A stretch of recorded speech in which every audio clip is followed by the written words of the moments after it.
Hey there everybody, meteorologist Dave Curren here at the Newark Museum at the Dreyfus Planetarium. We're going to speak with astronomer Kevin Conod, and you're also the manager of the Dreyfus Planetarium. Thank you very much for taking some time out of your schedule to talk a little bit, give us some insight on the Great American Eclipse.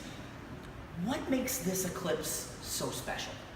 Well, it's been something we've been waiting for a long time now, because the last total solar eclipse in the continental United States was 1979, so it was almost 40 years ago. So it's been a long time since we've seen something like this. And it's been even longer since we've seen a total solar eclipse go across the entire country. You know, it goes from coast to coast. And so it's been almost a century since we've seen something like that. Now, I'm all about the New Jersey. When was the last time New Jersey saw a solar eclipse? Well, we had a minor solar eclipse a few years ago. Most people missed it because it was cloudy. But if you want to, the last time we saw a really good partial eclipse was back on Christmas Day of the year 2000. And a lot of people didn't see that because people are kind of busy that time of year. And a lot of people didn't get to see that either. So it's been, almost 17 years since we've seen any kind of solar eclipse here in New Jersey. So now, weather permitting, Monday, August 21st, New Jersey is going to be treated to this great celestial show. What can folks expect to see if they're going to go out and take a look? Well, it'll start about 1:22 p.m. and that's when you'll start to see the edge of the moon start to cover the sun.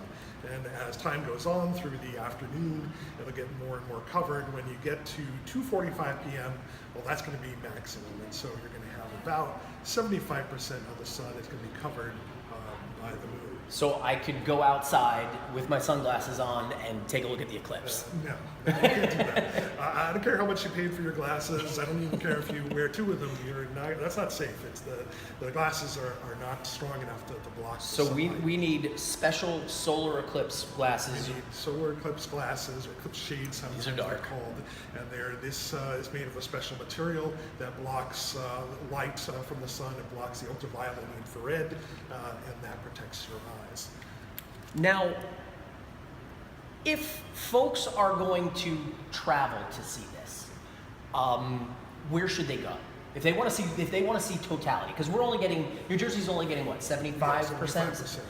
If we want to see totality, where do we have to go? You got to do some traveling, because the center line of the eclipse, that's where the darkest part of the moon's shadow touches the surface of the Earth. That's where you got to be to see totality. And that runs, kind of imagine a diagonal line across the country, runs from Oregon down to South Carolina. So it passes through about 14 states. And you've got to be right in that shadow. And that shadow is only about 70 miles wide.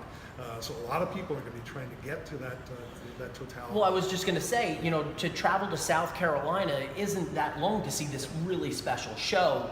A lot of areas are treating this almost like a natural disaster. What can you expect, or what should you plan for if you're going to make a trip to go see totality? If you're going to try to go see it, you've got to make your plans now, because you don't want to end up stuck in traffic on 95 watching a partial eclipse. You won't be able to see the totality, or you'll just be stuck somewhere.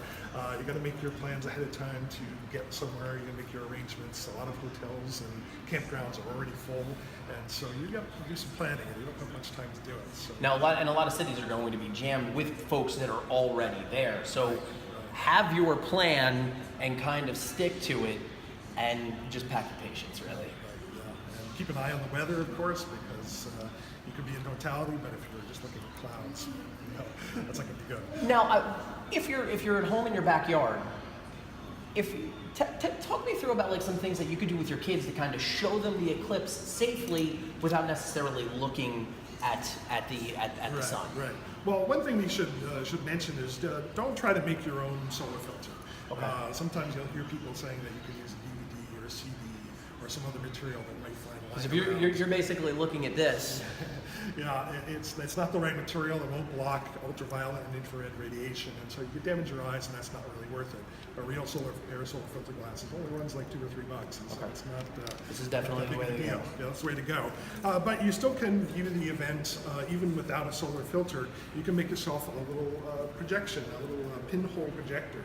And so you can take a thin piece of cardboard like this, poke a small hole in it, say no larger than about 1/8 of an inch, Again, here's a piece of white paper. Now, it has to be a smaller hole, correct? Yeah, it's a small hole. You don't want to be too big. If you make it too big, you're just going to get a big fuzzy blob Okay. on here instead of an image of the sun. So you want to make it relatively small. You want to hold them pretty far apart.